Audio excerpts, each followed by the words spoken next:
Everyone, so welcome back to my channel भक्ति का घर। मैं कावी आप सभी का स्वागत करती हूँ।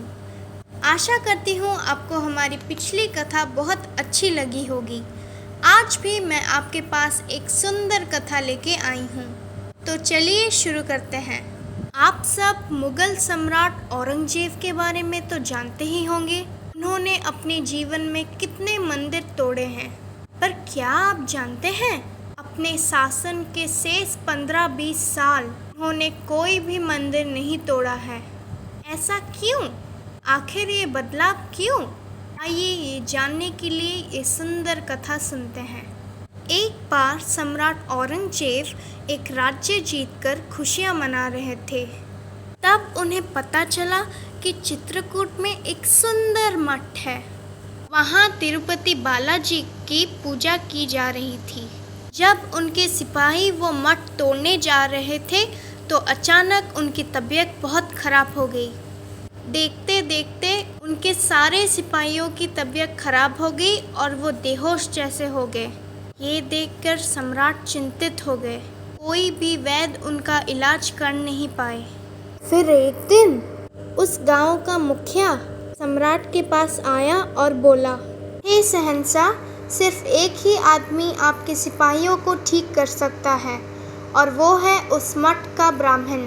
फिर तुरंत सम्राट ने उस ब्राह्मण के पास राजफरमान भेजा। जब ब्राह्मण के पास वो राजफरमान पहुंचा, उन्होंने कहा, मैं सिर्फ अपने भगवान का दास हूँ।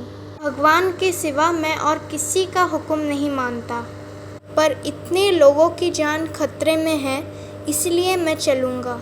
ये बोल के उन्होंने भगवान तिरुपति जी की विभूति और पवित्र जल लेके अपने साथ गए और उन्होंने वो पवित्र जल सबके ऊपर छिड़क दिया और विभूति सबके ऊपर लगा दिया।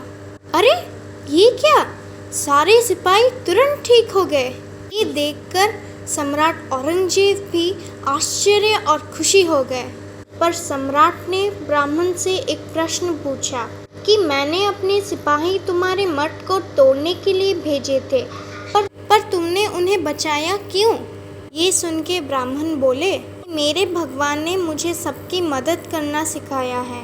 मैं ये नहीं देखता कौन किस रंग का है, जाति का है या धर्म का है। मेरा काम है लोगों की मदद करना और अच्छाई करना।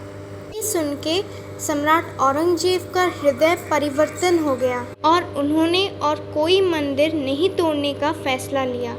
उन्होंने वो सारी जमीन ब्राह्मण को दान कर दिया और वहाँ पे बालाजी की एक मंदिर बनाने के लिए दान दिया। पर उनकी एक शर्त थी।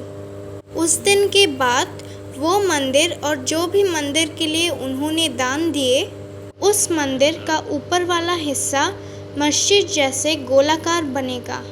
तो देखा आपने भक्ति में कितनी शक्ति होती है।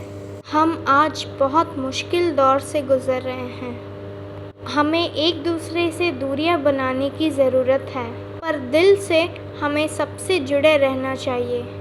याद रखिए, जो बहता है वो थमता है, जो चलता है वो रुकता है, जो आता है वो जाता है।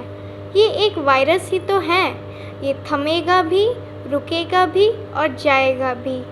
हमें चाहिए सावधान रहना, सतर्क रहना और थोड़ा सा सब्र रखना और भगवान के सामने खुद को समर्पण करना। एक वही है जो हम सबको बचाएंगे।